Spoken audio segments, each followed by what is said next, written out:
Hello. I did a post, I think it was 2 days ago. And in fact, yes, it was because it was Tuesday, because my kids, who I home educate, as in not homeschool, we home educate, we world school, we travel the world and we educate our kids. So my kids were doing art class, which means that I got to do my favorite thing. So right now I am writing a paper on, I'm going to conduct some very exciting research into, it's on the, well, originally, of course, the way these things go, it was supposed to be on the parenting side of what I do. So I work one-to-one with parents who want to break cycles. So intergenerational cycles from perhaps their chaotic upbringing or a not great attachment from when they were younger, and they've now reached a point where they have successful careers, they're doing amazing things in their lives, and they, as many of my clients say to me, I was doing so well, I was really successful in my 20s, I've got this amazing job, all these qualifications, and I kept telling myself, like, I'm okay, I came out of this okay. And then I had kids, and then I learned I'm not, because our children, as Dr. Shefali, the most amazing writer and proponent of conscious parenting, she always describes children as our awakeners, and truly they are. And so a lot of people come to me at that point when they have children and they're having lots of bust ups and things at home, and just disconnected and unable to get back on the same page and to show the love that they feel. And this research that I am starting now, I'm doing the literature review, which is, why the highlighter is out and things. This research is into how people can break cycles. I work with people breaking intergenerational cycles, as in not repeating the patterns that they were brought up in, not wanting to expose their children to the parenting that they were brought up with, but then finding that, of course, we go back to what we know. And I'm actually going to tell you a bit more about that in this few minutes talk. And I also work with people who are breaking, no less important cycles, but where their family has just fallen into a cycle of arguments, or child displays a certain behavior, adult reacts in not the way that they would choose to if they could rewind and choose to react, so shouting, being passive aggressive, slamming things, just not being what they know their kid needs and not knowing how, and then into the guilt cycle, and then here we go again, round and round and round. So there's those two cycles, the intergenerational cycle, and then the more recent, just toxic disconnection cycle. You can break them. This is what I do one-to-one. So with I also work in leadership with emergent leaders. So that's staff going from teachers or workers with a role up into, who've just been elevated into head of department, head of house, head of a particular area. And so often in teaching, of course, many of you know that I was a school teacher in the UK.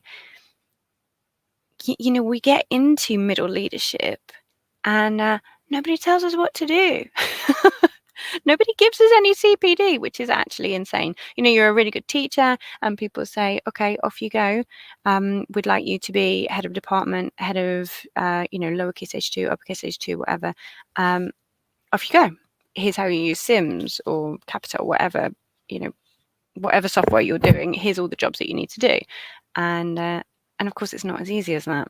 And just because you're a great teacher or administrator, this applies to industry as well, it doesn't mean that you are going to be a great leader. Perhaps it's within you, but I work with programs to support people to elevate into middle leadership.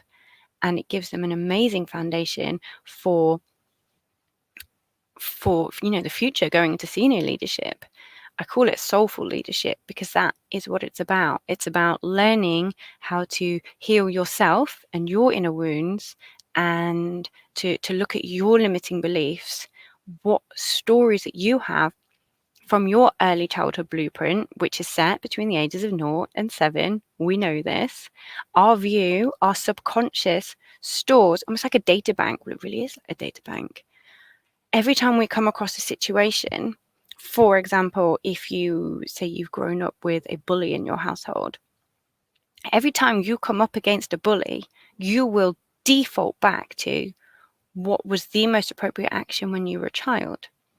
So if you stood up to this bully between the ages of 0 and 7, and you learned that that is a really dangerous thing to do, this blueprint is set. So you are going to come into your life, and these things, like having kids is what makes us go, oh, okay, maybe I wasn't all right. Oh, maybe I do have some stuff in there that I need to examine. Oh, where do I go? This is what I do. But then when we elevate into leadership, it's almost, well, it's a very, very similar thing. It's almost the same thing where we're pushed up into this level, and it's like all these things suddenly come to light, like, oh, actually, I am really struggling to be consistent. If you grew up as the people pleaser in your household to appease chaotic parents, you will then, as a leader, struggle to stand up in a meeting and say something which is really unpopular but has to be said. If you're announcing budget cuts, or you're taking something away from a certain department member, or you're stopping an event from going on, or something like that, it's harder to do. There are barriers to your leadership development which exist in your psychological self. We can release them. So this is the really interesting thing. It's a study I wanted to share with you.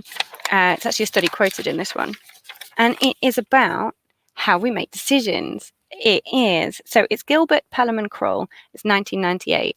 Now, this study that I hold in my hand is 2017. It continues the work. So from 1988 all the way through to 2017, and doubtless more, it's been supported. It says there are 2 steps to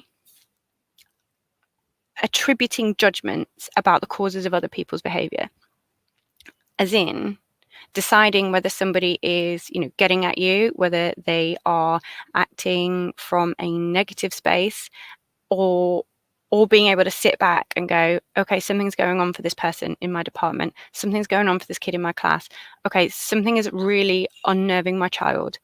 Or that is a bad person. How dare they treat me like that? So where these attributes come from when we are faced with a behavior.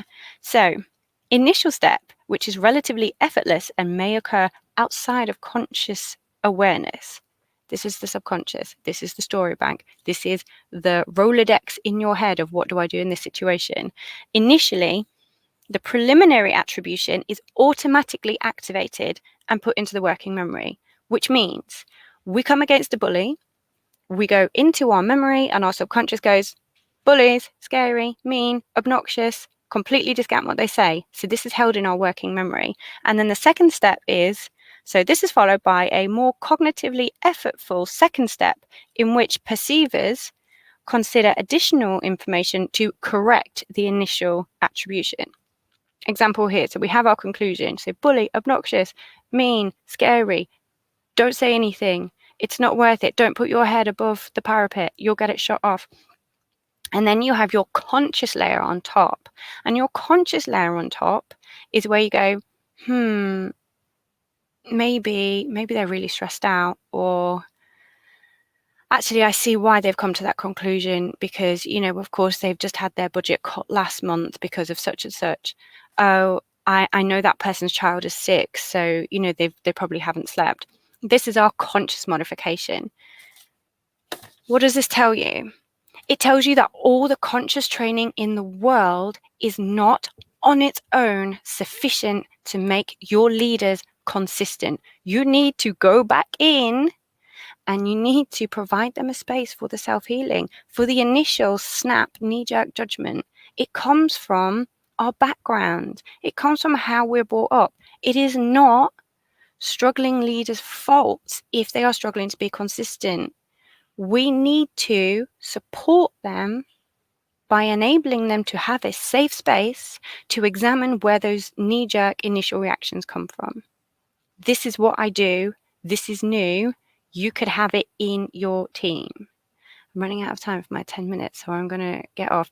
direct message me or go through my videos and you can learn more about it.